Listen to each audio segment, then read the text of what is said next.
जीवन बदलण्यासाठी वेळ ही सगळ्यांनाच मिळते, पण वेळ बदलण्यासाठी 2 वेळा जीवन कधीच नाही मिळत। प्रयत्न करताना चुका होतातच, चुकांमधून येतो तो अनुभव आणि अनुभवातून मिळते ते यश। आज उद्या करता करता आयुष्य हे संपून जातं, मनासारखं जगायचं मात्र राहून जातं। या जगात सुंदर काही असेल तर ते माणसाचे माणसाशी असलेले सुंदर माणुसकीचं नातं।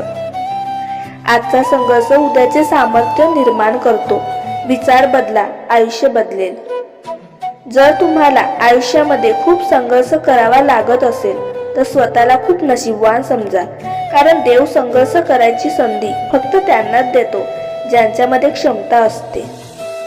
संघर्ष केल्याशिवाय जीवनात कोणीही यशस्वी होत नाही। जोपर्यंत छन्नीचा घाव घेत नाही तोपर्यंत दगड सुद्धा देव होत नाही। तुमचा आजचा संघर्ष तुमचे उद्याचे सामर्थ्य निर्माण करतो, त्यामुळे विचार बदला, आयुष्य बदलेल। सतत लोक काय म्हणतील याचा विचार करता कधी देव काय म्हणेल याचा विचार केला आहे का? जीवनात आज आलेल्या परिस्थितीशी जो संघर्ष करेल त्यालाच उद्याचे यश अनुभवायला मिळेल। जीवनात विशिष्ट उंची गाठेपर्यंत सर्वांना संघर्ष करावा लागतो, पण एकदा अपेक्षित उंची गाठली की तुमच्या समस्या ती उंची सोडते। संघर्षाच्या वाटेवर धीटाने चालत राहा, कारण चालण्यामुळे एकतर तुम्हाला तुमचा मार्ग तरी सापडेल किंवा तुम्ही तुमचा स्वतःचा मार्ग तरी निर्माण कराल। जीवनात याच्यासाठी तरी संघर्ष करा ज्यामुळे तुमच्या मुलांना तुम्हाला इतरांची उदाहरणे द्यावे लागू नये।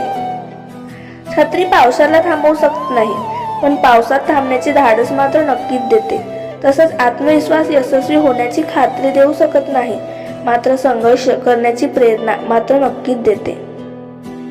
संघर्ष नाही, कोणतीच समस्या नाही, मग काय अर्थ आहे जीवनाला? कारण जेव्हा मनात आग असते तेव्हा मोठी वादळही संपतात। संघर्ष हा वडिलांकडून आणि संस्कार आईकडून शिकावे, कारण बाकीचं सगळं तर दुनिया शिकवते। जीवनात जे मिळवायचे आहे ते मिळवा, फक्त एक गोष्ट लक्षात ठेवा की तुमच्या ध्येयाकडे जाणारा रस्ता कधी लोकांची मने दुखवणारा नसावा। तुम्ही गरीब म्हणून जन्माला आलात यात तुमचा काहीच दोष नाही, पण जर तुम्ही गरीब म्हणूनच मेलात तर तुमचा दोष तुमचा असू शकतो। पानझडी शिवाय झाडाला नवी पालवी फुटत नाही, तशीच संघर्षाशिवाय जीवनात नवी दिशा मिळत नाही। आयुष्यात अश्रूंशी संघर्ष केल्यानंतर चेहऱ्यावर उमटलेल्या हास्य इतकं सुंदर दुसरं काहीच नसतं। जोपर्यंत तुम्ही स्वतःवर विश्वास ठेवत नाही तोपर्यंत देवही तुमच्यावर विश्वास ठेवणार नाही। प्रत्येकाला आपल्या समस्या सांगू नका, कारण प्रत्येकाकडे औषध असेलच असं नाही, मीठ मात्र नक्की असतं। कठीण काळात सतत स्वतःला सांगत राहा, शर्यत अजून संपलेली नाही, कारण मी अजून जिंकलेलो नाही।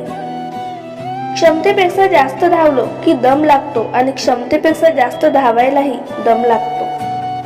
खरा आनंद हा दुसऱ्यांना देण्यात असतो, घेण्यात किंवा मागण्यात नसतो। केवळ ज्ञान असून उपयोग नाही, ते कसं आणि केव्हा वापरायचं याचंही ज्ञान हवं। जो स्वतः दुखावून गेला नाही त्याला दुसऱ्याचे दुःख कसे कळणार? नेहमी इतरांशी स्वतःची तुलना करत बसू नका, असे करून स्वतःची किंमत कमी होते। नातं आणि विश्वास हे एकमेकांचे खूप चांगले मित्र आहेत। नातं ठेवा अगं ठेवू नका, विश्वास मात्र जरूर ठेवा, कारण जिथं विश्वास असतो तिथं नातं आपोआप बनत जातं।